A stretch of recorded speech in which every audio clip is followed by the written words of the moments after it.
in doing so, keeping interest rates low. Two teenagers in Texas say they were checking out a woman at a red light.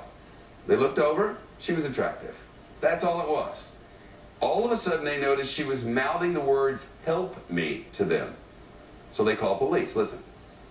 I'm on the highway, I'm witnessing robbery, not a robbery, a kidnapping. You know, me and another guy, so we're checking out the girl in the back seat because we're like, okay, she's kind of attractive. Then all of a sudden, you know, the guy turned back looking at her. He looked to the back seat and the blonde female in the back seat was saying, "Help me," or something, whispering it. The teen said once they realized what was going on, they were really afraid of what could happen to that woman, so they followed the car until the cops got there. There's more to this story, clearly, and Casey Stengel has that from our Dallas newsroom. Held at gunpoint? Was that the reality here?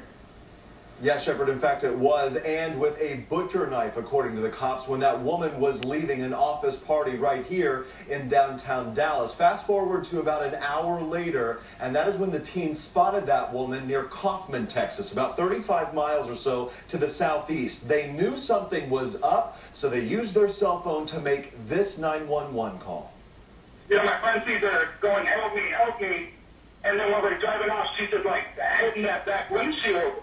And we could see her hand, and she looked frantic. I mean, you can kind of tell when someone looks frantic, and she was hitting that back windshield.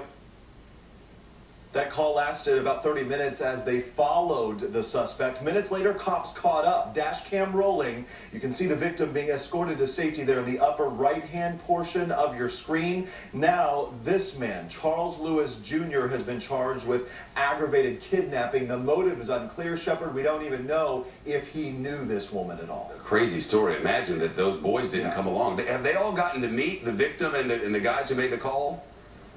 Yeah, they sure did right there at the scene. After that woman was checked out by paramedics, she was not hurt, and she gave one giant hug to the 19-year-old college student and his 17-year-old high school pal. Listen. I want to see the thing through, and I want to see that she's okay. She's tearing up, and she said, you know, this might sound dorky, but tonight you guys are my real-life superheroes. Superheroes they are. If there is a lesson here, it's if your gut tells you something doesn't feel quite right, Shepard, it probably isn't, and it's a good thing those boys listen to that. And I guess for her, it helped to be hot. Yeah.